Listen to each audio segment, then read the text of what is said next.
Imagine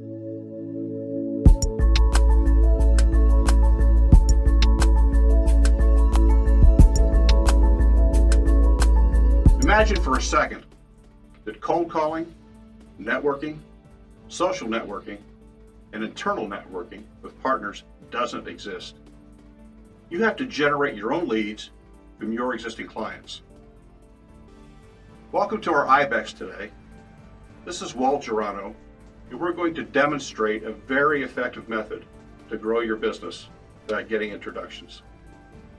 It's safe to say if you just went to the top 20% of your current client base and asked them to introduce you to people they know that are just like them, you may have some new prospects.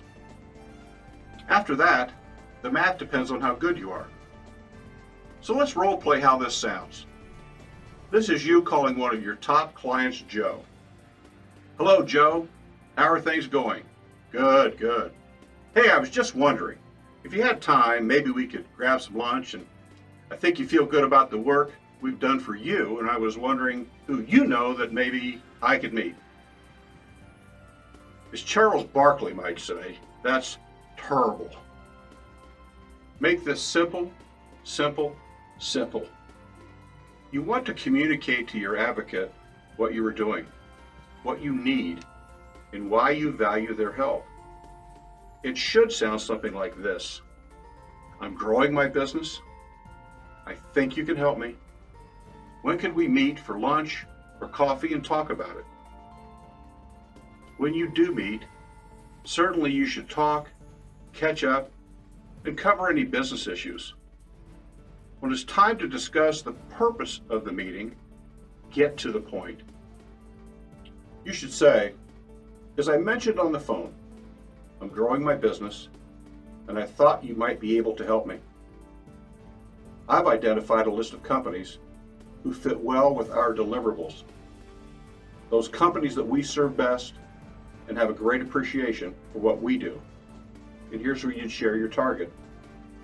I also looked through your LinkedIn connections and identified 5 companies that look like they fit a similar profile.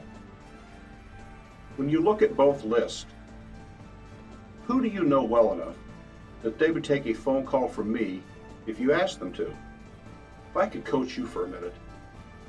Don't let your own brain baggage get in the way of doing this. If you're thinking, I don't want to be pushy, I'm afraid they'll get nervous, I don't want to take advantage of the relationship or risk it, remember, you are meeting with your best clients and advocates. You have a great relationship. They said yes to the meeting and probably said yes that they would try to help you. When you give them some names, ask why your advocate or partner would call this particular company. Ask, what's the best way for me to meet them? If you get stuck here, simply ask, I don't suppose you could call them for me. Assuming they say, sure, I can do that, then you simply ask them, what will you say? You want to be very specific about what is said, so let's cover that now. Suggest the following to Joe. When Walt calls you, you should take his call.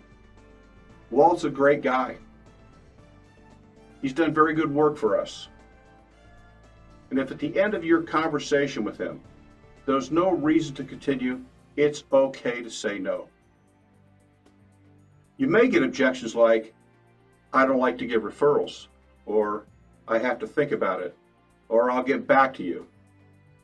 It usually means they're uncomfortable for some reason. I will generally ask one time, can I help?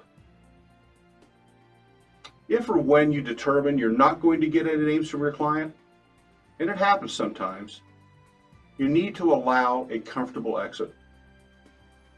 Joe, I'm getting the sense that you feel uncomfortable, and that was the last thing I wanted to have happen. May I ask you one question before I leave? As you go through your day today, you may occasionally encounter people who I could help. When that happens, don't keep me a secret.